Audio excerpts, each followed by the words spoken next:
நிலவின் அலைகள். எலாரா முதன்முதலில் லியாமை பார்த்தபோது அது மூச்சடைக்க வைக்கும் காட்சியல்ல, அது ஆத்மாவுக்கு நினைவூட்டும் ஒரு வகையான பார்வை. அவள் ஒரு மானிடவியலாளர், தனிமைப்படுத்தப்பட்ட நாட்டுப்புற கதைகளில் நிபுணர். அவள் காஸ்கேட் மலைகளின் ஆழத்தில் நடந்த ஒரு மறந்துபோன புராணத்தின் மங்கலான எதிரொலியை பின்தொடர்ந்து சென்று கொண்டிருந்தாள். காற்று குளிர்ச்சியாக இருந்தது. ஈரமான மண் மற்றும் பைன் ஊசிகளின் வாசனை பரவியிருந்தது. அடர்ந்த காடு அமைதியானது மற்றும் நம்ப முடியாத அளவிற்கு பழமையானதாக உணர்ந்தது. ரகசியங்கள் செழிக்க சரியான இடம். அவள் ஒரு பழங்கால கற்களின் வட்டத்தை பதிவு செய்து கொண்டிருந்தபோது அந்த இருப்பை உணர்ந்தாள். அது அச்சுறுத்தலாக இல்லை, ஆனால் ஆழமாக இருந்தது. அவள் திரும்பி பார்த்தாள். மரங்களின் எல்லையில் அவன் நின்று அவளை கவனித்துக் கொண்டிருந்தான். அவன் உயரமாகவும் அவள் பார்த்த எந்த ஒரு மனிதனை விடவும் அகலமாகவும் இருந்தான். ஒரு நடைபயணிக்காரனை விட ஒரு வேட்டையாடிக்கு சொந்தமான ஒரு நளினத்துடன் இருந்தான். அவனது தலைமுடி புயல் வானத்தின் நிறத்தில் இருந்தது, மற்றும் அவனது கண்கள் தூரத்திலிருந்தும் தெரியும். அத்தியாயம் 1. இல்லத்தின் வாசனை. எலாரா வான்ஸ், 28 வயது. ஒல்லியானவள், ஆனால் தோற்றத்தை விட வலிமையானவள். அவளது தலைமுடி ஆழ்ந்த மகோகனி நிறத்திலும் அவளது கண்கள் கூர்மையான அறிவுபூர்வமான ஹேசல் நிறத்திலும் இருக்கும். தேடுபவள், தீவிரமான ஆர்வம், நடைமுறை புத்திசாலித்தனம், அறிஞரின் முகமூடிக்குப் பின்னால் மறைந்திருக்கும் காதலான்மா. ஆழமான தனிமையுணர்வு அவளுக்கு பாரம்பரியமாக உள்ளது. லியாம் ஆஷ் கின்கேட், 32 வயது. நிலவு இதயம் குழுவின் ஆல்பாவாக ஆக காத்திருப்பவன். தசைப்பிடிப்புடன் கூடிய உடலமைப்பு, எப்போதும் சற்று பதட்டமாக சுருண்ட வில் போல இருப்பான். அவனது கண்கள் உருகிய தங்கம் போல இருக்கும். மனித வடிவத்திலும் ஓநாய் அதிகரித்த சக்தி. பாதுகாவலன், ஆழ்ந்த விசுவாசம், ஒழுக்கம், உணர்ச்சி ரீதியாக பாதுகாக்கப்படுபவன். அவன் தன் குழுவின் உயிர் பிழைத்தலுக்கான பாரத்தை சுமக்கிறான் மற்றும் வேண்டுமென்றே மிகவும் தனிமையில் இருக்கிறான். ஓக்ஹேவன் கிராமம் என்பது காஸ்கேடுகளின் அடிவாரத்தில் அமைந்திருந்த குடிசைகளின் அழகான தொகுப்பாகும். அங்கே அனைவருக்கும் அனைவரையும் தெரியும், மேலும் புதியவர்களை மரியாதையாக ஆனால் எச்சரிக்கையுடன் பார்ப்பார்கள். எலாரா காட்டின் விளிம்பில் இருந்த சிறிய பாழடைந்த ஆலை குடிசையை வாடகைக்கு எடுத்திருந்தாள். அது தனிமைப்படுத்தப்பட்டிருந்தது, அவளுக்கு அதுவே பிடித்திருந்தது. அவள் ஒரு பெட்டி புத்தகங்களை அவிழ்த்து கொண்டிருந்த போது புயல் தொடங்கியது. அது ஒரு பெருமழை, கோபத்துடன் பழைய ஜன்னல் பலகைகளை உலுக்கியது மற்றும் திறந்த விட்டங்கள் முணுங்கும் ஒலியை எழுப்பியது. ஒரு இடி இடியும் ஒலியுடன் காற்றில் பிளந்தது. அதே நேரத்தில் அவளது மின்சாரம் துண்டிக்கப்பட்டது. சரியா போச்சு என எல்லாரா முணுமுணுத்தாள். அவள் எப்போதும் எடுத்துச் செல்லும் தீப்பெட்டிக்கு தடவினாள். ஒரு நிமிடம் கழித்து மழையின் இரைச்சலுக்கு நடுவில் ஒரு தயக்கமான தட்டுதல் ஒலி ஒலித்தது. எல்லாரா தயங்கினாள். ஓக்ஹேவனில் யாரும் கதவை தட்டமாட்டார்கள், அவர்கள் வெறுமனே உள்ளே வந்து விடுவார்கள். அவள் பார்க்க போதுமான அளவு கதவை திறந்தாள். அவளது வராண்டாவில் முற்றிலும் நனைந்து பழைய மரப்பலகைகளில் சொட்டு சொட்டாக நின்று கொண்டிருந்தவன் லியாம். அவன் அவள் நினைவில் வைத்திருந்த தற்காலிகமான துக்கமான மரத்தின் எதிரொலி அல்ல. அவன் உறுதியானவன், பிரம்மாண்டமானவன். அவனது இருப்பு மிகவும் கனமாக இருந்ததால் காற்று தானாகவே அடர்த்தியாகிவிட்டது போல உணர்ந்தது. அவன் ஒரு கருமையான சாதாரண வெப்ப சட்டையை அணிந்திருந்தான். அது அவனது மார்பில் ஒட்டியிருந்தது. அவனது தோள்கள் மற்றும் கைகளின் வலிமையான கோடுகளை வலியுறுத்தியது. அவனது முடி மழையால் பின்னுக்கு இழுக்கப்பட்டிருந்தது. ஒரு வலிமையான தாடையையும் அவனது இடது புருவத்துக்கு மேல் ஒரு மங்கலான வடுவையும் வெளிப்படுத்தியது. ஆனால் கண்கள், அவை அவனை சந்தேகத்திற்கின்றி ஒரு தீவிரத்துடன் பார்த்து கொண்டிருந்தது. அது அவளது வயிற்றை இறுகச் செய்தது. இந்த அத்தமீறலுக்கு நான் மன்னிப்பு கோருகிறேன். அவனது குரல் தாழ்ந்தது. அவளது மார்பில் அதிர்வுறும் ஒரு ஆழ்ந்த இரைச்சல். புயல் ஒரு கிளையை பிரதான சாலையில் வீசிவிட்டது. இங்கிருக்கும் மின் இணைப்புக்கு ஏற்பட்ட சேதத்தை நான் உறுதிப்படுத்த வேண்டும். நான் லியாம். எல்லாரா பின்வாங்கி கதவை மேலும் அகலமாக திறந்தாள். அவன் பொய் சொல்கிறான் என்று அவளுக்கு தெரியும். அவன் ஒரு பயன்பாட்டு ஊழியர் போல இல்லை. அவன் தன் சிம்மாசனத்திலிருந்து தற்காலிகமாக இறங்கிய ஒரு மன்னனைப் போல இருந்தான். மின்சாரம் ஏற்கனவே துண்டிக்கப்பட்டு விட்டது என எல்லாரா மெதுவாக சொன்னாள். அவனது கண்கள் தரையில் உள்ள ஈரத்தை பின்தொடர்ந்தது. உள்ளே வாருங்கள், நீங்கள் நனைந்து விட்டீர்கள், நான் நெருப்பை ஏறி தூங்கேன். அவன் தயங்கினான். அவனது தாடை நெகிழ்ந்தது. அவனது கோதுமை நிற பார்வைக்கு பின்னால் ஆழ்ந்த ஒரு உள்விவாதம் நடப்பதை அவளால் பார்க்க முடிந்தது. நான் கூடாது, அவன் இருத்தி சொன்னான். அவனது குரல் கஷ்டப்பட்டு வந்தது. லியாம், எலாரா கதவின் சட்டகத்தில் சாய்ந்தாள். ஒரு சிறிய உண்மையான புன்னகை அவளது உதடுகளை அத்தியாயம் 2 விளக்கப்பட்ட ரகசியம். லியாமின் முத்தம் ஒரு கோரிக்கை போல இருந்தது, ஒரு உறுதிமொழி போல, மற்றும் ஒரு எச்சரிக்கை போலவும் இருந்தது. அது அவளைப் பற்றிய அவனது நீண்ட, தனிமையான காத்திருப்பை, அவனது கட்டுப்பாட்டின் உடையாத எல்லையை, மற்றும் அவனது ஆழமான மிருகத்தனமான உரிமைக்கோரலை வெளிப்படுத்தியது. அவன் பின் வாங்கியபோது அவனது நெற்றியும் அவளது நெற்றியும் மோதிக்கொண்டன. அவர்களின் மூச்சுக்காற்று வேகமாக இருந்தது. சமையலறையில் எரிந்து கொண்டிருந்த அடுப்பின் தீப்பிழம்புகளிலிருந்து வரும் மணம், புயலின் ஈரம் மற்றும் அவர்களின் வியர்வையின் வாசனை கலந்திருந்தது. அவனது தங்க நிற கண்கள் இப்போது மேலும் பிரகாசமாக மின்னி அவளது விழிகளை துளைத்தன. நீங்கள் பயப்படவில்லை, அவன் முனகினான். அவனது குரல் கிழிந்த பட்டுத் துணியைப் போல இருந்தது. எலாலா ஒரு ஆழமான மூச்சை உள்ளிழுத்தாள். அவனது கைகள் இன்னும் அவளது தலையை பாதுகாக்கும் கவசம் போல பிடித்திருந்தன. அவனது விரல் நுனிகளின் அழுத்தம் அவளது தலையின் பின்புறம் இதமாக இருந்தது. உண்மையில் அவள் மெதுவாகச் சொன்னாள், நான் உங்கள் கண்களில் முன்பு பார்த்த துயரத்தை பார்த்தபோது நீங்கள் ஓடிவிடுவீர்கள் என்றுதான் பயந்தேன். இந்த வார்த்தைகள் லியாமின் முகத்தில் ஒரு குறிப்பிடத்தக்க வலியை ஏற்படுத்தியது. அவன் சட்டென்று அவளிடமிருந்து பின்வாங்கினான். அவளுக்கு ஒரு கையளவு தூரத்தை அளித்து மீண்டும் ஒரு முறை தன்மேல் கட்டுப்பாட்டை கொண்டு வந்தான். அவன் தனது சட்டையை இழுத்துவிட்டான். அதன் பொருள், நான் இன்னும் ஒரு காட்டுமிராண்டி, ஆனால் நான் உன்னை உடைக்க மாட்டேன். நான் ஓடத்தான் வேண்டும், அவன் சொன்னான். தனது பார்வையை தரையில் பதித்தான். நான் உன்னை தேடவில்லை. நீ இங்கே இருக்கவே கூடாது. நீ என் உலகிற்கு சொந்தமானவள் இல்லை. எலாரா தனது மேஜைக்கு சென்றாள். முத்தத்தின் காரணமாக அதிகரித்த இதய துடிப்பை கட்டுப்படுத்த முயற்சித்தாள். அவள் மெதுவாக தனது கரிக்கோட்டு ஓவிய நோட்டை மூடினாள். அந்த தருணத்தின் தீவிரத்தை மெதுவாக பூட்டினாள். நான் ஒரு மானிடவியலாளர் லியாம், அவள் சொன்னாள். அவனது பார்வையை சந்தித்தாள். எனது வேலை நான் ஏன் இங்கு இருக்கிறேன் என்று கண்டுபிடிப்பதுதான். அது விதி என்றால் நான் அதிலிருந்து ஓடமாட்டேன். லியாம் இறுதியாக நெருப்பின் பக்கம் சென்றான். அதன் வெப்பம் அவனது நனைந்த ஆடைகளை சற்று ஆவியாக்கியது. அவன் ஒரு முழுமையான வேட்டையாடுபவனின் நிழலில் நின்றிருந்தான். வலிமை மற்றும் அழகு, ஆனால் ஒரு நிரந்தரமான எச்சரிக்கை. விதி ஒரு அழகிய வார்த்தை, அவன் கேலி செய்தான். நான் இப்போது ஒரு வேர் ஓனாய் என்று கூறினால் நீங்கள் என்னிடம் ஓடிவந்து அறிவியல் கட்டுரைகளை தயாரிக்க பேட்டியை தேடப் போகிறீர்களா, அல்லது பயந்து கத்தப் போகிறீர்களா? அவன் இறுதியாக அவளது பதிலுக்கு நேராக அத்தியாயம் 3 பிணைப்பின் சுடர்.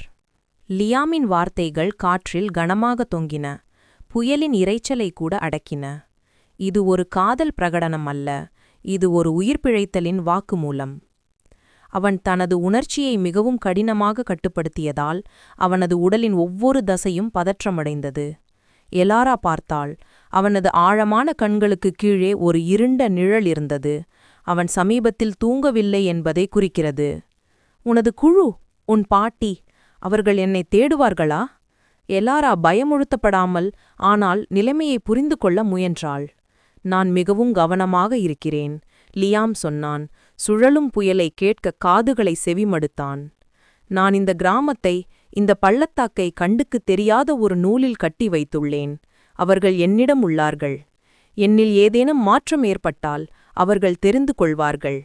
அவன் அவளிடம் மெதுவாக நடந்தான். ஒவ்வொரு அடியும் ஒரு பெரிய விலங்கு அதன் பிரதேசத்தை அளவிடுவது போலிருந்தது. அவன் அவளது மேஜையை அடைந்தபோது மெதுவாக அவனது உறுதியான விரல்கள் அவளது கரிக்கோட்டு ஓவிய நோட்டின் அட்டையை தொட்டன. நீ என்னை வரைந்தாய், என் பெயரை எங்கிருந்தோ அறிந்தாய். எனக்கு தெரியாத ஒரு குழுவின் விதிமுறைகளைப் பற்றி இப்போது நீ கேட்டுக்கொண்டிருக்கிறாய். அவன் தனது தலையை சாய்த்தான். அவனது பார்வை உருகிய தங்கமாக இருந்தது. எலாரா, நீ ஒரு துணை என்றால் நீ என் ரகசியத்தை எவ்வளவு காலம் மறைத்து வைத்திருக்கிறாய்? அவள் தனது கையை அவனது உள்ளங்கையில் வைத்தாள். அவர்களது விரல்கள் பின்னிக் கொண்டன. இந்த மென்மையான சைகை அவர்களுக்கு இடையே உள்ள காட்டுமிராத தீவிரப்பை குறைத்தது. நீ ஒரு காட்டுமிராண்டி அல்லது ஒரு புராண கதையின் ஒரு பகுதி என்று நான் நினைக்கவில்லை, எலாரா மெதுவாக விளக்கினாள். நான் ஒரு வலிமையான ஆன்மா. தனிமையை தேடும் ஒரு ஆவி என் இதயத்தின் ஒரு பகுதியை தொலைத்துவிட்டதாக உணர்ந்தேன். முதல் பார்வையில் நான் உன்னை பார்த்தபோது அது காணாமல் போன பகுதி என்று எனக்குத் தெரிந்தது. அது என் காதல், லியாம். அத்தியாயம் 4 நிழலின் உண்மை. புயல் இன்னும் சீற்றமடைந்து கொண்டிருந்தது. ஆனால் குடிசைக்குள்ளிருந்த காற்று இப்போது அமைதியாக இருந்தது. ஒரு புதிய, உறுதியான பிணைப்பால் நிரப்பப்பட்டிருந்தது. லியாம் அடுப்பின் வெப்பத்திற்கு அருகில் அமர்ந்திருந்தான். எலாராவுக்கு அருகில், ஆனால் இன்னும் ஒரு விவரிக்க முடியாத தூரத்தில் இருந்தான். அவள் அவனுக்கு ஒரு சூடான, மூலிகை தேநீரை கொடுத்தாள். அது அவனது கையில் உள்ள வடுக்கள் நிறைந்த தோலுக்கு ஒரு மாறுபாடாக இருந்தது. நீங்கள் குளிர்ச்சியாக இல்லை, இல்லையா? எலாரா கேட்டாள். அவள் பக்கத்தில் ஒரு போர்வையை பொருத்திக் கொண்டு அமர்ந்தாள். உங்கள் உடல் வெப்பம் வித்தியாசமாக தெரிகிறது. லியாம் தேநீரை உள்ளிழுத்தான், கண்களை மூடினான். அந்த வாசனை, மூலிகை மற்றும் மணம் அவனை சாதாரணமாக உணர்த்தியது. அவன் பல ஆண்டுகளாக அனுபவிக்காத ஒன்று. நாங்கள் குளிர்ச்சியாகவோ அல்லது சூடாகவும் உணர்வதில்லை, அவன் விளக்கினான். தனது குரலை தாழ்த்தினான். உள்ளே எப்போதும் ஒரு காய்ச்சல் ஓடிக்கொண்டிருக்கிறது. உருமாற்றத்திற்காக உடல் எப்போதும் தயாராக இருக்க வேண்டும். என் ஓநாய் ஒருபோதும் உறங்குவதில்லை. அது எப்போதும் மேற்பரப்பிற்கு அருகில்தான் இருக்கும். அவன் அவளது கையை பிடித்து மெதுவாக தன் உதடுகளால் அவளது உள்ளங்கையில் ஒற்றிக்கொண்டான். இந்த சைகை முத்தத்தை விட மிகவும் ஆழமாக இருந்தது. இது ஒரு பாதுகாப்பு மற்றும் மரியாதை உணர்வை வெளிப்படுத்தியது. எனது மக்கள், நாங்கள் நிலவின் இதயக்குழு என்று அழைக்கப்படுகிறோம். லியாம் பேசத் தொடங்கினான். அவனது கண்கள் இருளில் ஒரு ஆழ்ந்த கனவின் இந்நிழலை சுமந்திருந்தன. நாங்கள் தலைமுறையாக இந்த மலைகளில் இருக்கிறோம். நாங்கள் இங்குள்ள நிலத்தின் ஒரு பகுதி. பிறப்பிலிருந்து இறப்பு வரை நாங்கள் ஓநாய்களாகவே இருக்கிறோம். மனித சட்டம் எங்களுடையதல்ல. எங்களுடைய சட்டம் மிகவும் பழமையானது மற்றும் வன்முறையானது. வுல்ஃப் குழுவின் சட்டமும் இரத்தமும். எங்கள் அமைப்பு கடுமையானது. மேலே ஆல்ஃபா இருக்கிறார். பொதுவாக ஒரு ஆண், மிக வலிமையானவன். ஆல்ஃபா குழுவின் எல்லா முடிவுகளையும் எடுக்கிறான், மேலும் அவனது சக்தி கேள்விக்கு அப்பாற்பட்டது. என் பாட்டிதான் முன்னாள் அல்ஃபா, இப்போது என் தந்தைதான். நான் தான் அடுத்தவன். எனது குடும்பம் கின்கேட், இந்த மண்ணின் ஆட்சியாளர்கள். அவள் மனித துணையை கொன்றபோது நான் என் பாட்டியை குறிப்பிட்டேன். அது என் சிறிய சகோதரன் ஏடன். அவன் ஒரு துணையை தேர்ந்தெடுத்தான், ஒரு உள்ளூர் கிராமத்து மருத்துவர். எங்கள் சட்டம் தெளிவாக உள்ளது. மனிதர்கள் குழுவின் ரகசியத்தை அறிந்து கொள்ளக்கூடாது. பிணைக்கப்பட்டாலும் கூட. எனது பாட்டி குழுவின் பாதுகாப்புக்கு அச்சுறுத்தலாக இருந்ததால் ஏடனை நீக்கினாள். அவள் தனது ரகசியத்தைக் காட்டிலும் குழுவை விரும்பினாள். அதுதான் எங்களுடைய சட்டம். எலாரா அவனது கூற்றுகளை அமைதியாக உள்வாங்கினாள். அவளது மானிடவியல் மனம் ஏற்கனவே இந்த கலாச்சாரத்தின் ஆழமான விதிகளைப் பற்றி சிந்திக்கத் தொடங்கியது. இப்போதெல்லாம் லியாம் தொடர்ந்தான். அவனது கைகளை தன் மடியில் வைத்தான். அவனது விரல்கள் லேசாக அசைந்தன. இந்த சட்டம் நெகிழ்ச்சியற்றது. நாங்கள் ஆபத்தில் இல்லை. வெளி உலகம் எங்களை ஒரு புராண கதையாக மட்டுமே நினைக்கிறது. நீங்கள்தான் இதற்கு ஒரு அச்சுறுத்தலாக. அத்தியாயம் 5. பிணைப்பின் தீ. அந்த இரவு வெளியில் புயலின் இரவாக இருக்கலாம். ஆனால் குடிசையின் உள்ளே அது ஒரு புதிய விடியலின் தொடக்கத்தை குறித்தது. லியாம் அவளை படுக்கையறைக்குள் கொண்டு சென்றபோது அது வெறுமனே உடல் ரீதியான ஒரு செயல் அல்ல.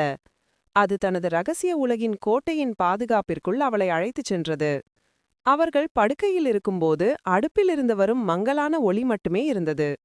லியாம் தனது கட்டுப்பாட்டை இழந்தான். ஆனால் அவனது நோக்கம் தெளிவாக இருந்தது. பாதுகாப்பு மற்றும் பிணைப்பு. என் ஓநாய் அமைதியாக இல்லை. அவன் அவளது காதில் உருமினான். அவனது குரல் அடக்கப்பட்டு ஆழமாக இருந்தது. நீ இந்த அளவிற்கு அருகில் இருப்பதால் அது உன்னை கோருகிறது. எலாரா பயப்படவில்லை. அவனது கட்டுப்பாட்டிற்காக அவன் மேற்கொண்ட போராட்டத்தை அவள் உணர்ந்தாள். அவனது ஒவ்வொரு தொடுதலும் அவனது வலிமையான கைகளால் மெதுவாக அவளது தோளை தொடுவதாக இருந்தாலும் அவனது இதயம் அவளது மார்புக்கு எதிராக ஓநாயின் வலிமையுடன் துடிப்பதால் அது அவளுக்கு ஆழமான ஆறுதலை அளித்தது. கட்டுப்படுத்த வேண்டாம் லியாம். நான் தான் உன்னுடைய துணை. நான் உன்னை ஏற்றுக்கொள்கிறேன். இந்த பிணைப்பை உணர என்னையும் விடுங்கள். அவளது வார்த்தைகள் அவன் மீது ஒரு மந்திரத்தைப் போல செயல்பட்டன. அவனது கைகள் இறுக்கமான கட்டுப்போட்டில் இருந்தவை இப்போது மென்மையாகவும் ஆழ்ந்த ஆசையுடனும் அவளது உடலை தடவின. அவனது முத்தங்கள் ஆழமாகவும் மெதுவாகவும் இருந்தது. அவசரமில்லாதது, ஆனால் உறுதியான உரிமை கொண்டாடும் ஒரு ஆர்வம். அது வெறும் உடலால் ஆன ஒரு செயல் அல்ல. ஒவ்வொரு ஸ்பரிசமும் ஒவ்வொரு மூச்சுக்கலப்பும் அவர்களின் உயிர்களுக்கு இடையேயான பிணைப்பை வலுப்படுத்தும் ஒரு சடங்காக இருந்தது. அவள் அவனது தோலின் மிருகத்தனமான வெப்பத்தை உணர்ந்தாள். அவன் அவளது உடலில் தன்னுடைய வாசனையை, தன்னுடைய இருப்பை நிலைநாட்ட விரும்பினான். லியாம் அவளை தன்னுடைய குகைக்குள் கண்டுபிடித்த ஒரு ஆதிமனிதனைப் போல இருந்தான். அச்சமற்ற, அஞ்சத்தக்க மற்றும் தன் துணையை மட்டுமே கருத்தில் கொண்டவன். நன்னிலவில் எலாரா ஒரு வித்தியாசமான தீவிரமான உணர்வுடன் விழித்தாள். அது வலி அல்ல, ஆனால் ஒரு மின்சாரம் போல அவளது நரம்புகள் வழியாக பாய்ந்தது. அவள் திடுக்கிட்டு லியாம் பக்கம் திரும்பினாள். அவன் தூங்கவில்லை. அவன் அவளை பார்த்து கொண்டிருந்தான். அவனது கண்கள் இருட்டில் ஒரு தெளிவான பிரகாசமான தங்க நிறத்தில் மின்னியது. என்ன இது? அவள் கிசுகிசுத்தாள். பிணைப்பு. லியாம் அமைதியாக பதிலளித்தான். நான் உன்னுடன் பிணைந்தேன். இப்போது நீ என்னைப் போல உணர்கிறாய், நான் உன்னைப் போல உணர்கிறேன். என் ஓடாயின் விழிப்பு நிலை உனக்குள் ஊடுருவி உன் உணர்வுகளை கூர்மையாக்குகிறது. இது ஒரு முழுநிலவ அல்ல, ஆனால் பிணைப்பு ஒரு முழுநிலவைப் போல உன்னை உலுக்கியுள்ளது. எலாரா மூச்சுவிட்டாள். அவள் இப்போது காட்டின் துல்லியமான ஓசைகளை கேட்க முடிந்தது. புயலுக்குப் பிறகான கிசுகிசுக்கும் இலைகளின் சத்தம் கூட. அவனது உடல் வலிமை அவளது உடலில் மெதுவாக பரவி ஒரு புதிய விவரிக்க முடியாத சக்தியின் உணர்வை அளித்தது. இது ஒரு பரிசு, லியாம் சொன்னான். அவளது பயத்தை புரிந்து கொண்டு அவளது கன்னத்தை தனது பெருவிரலால்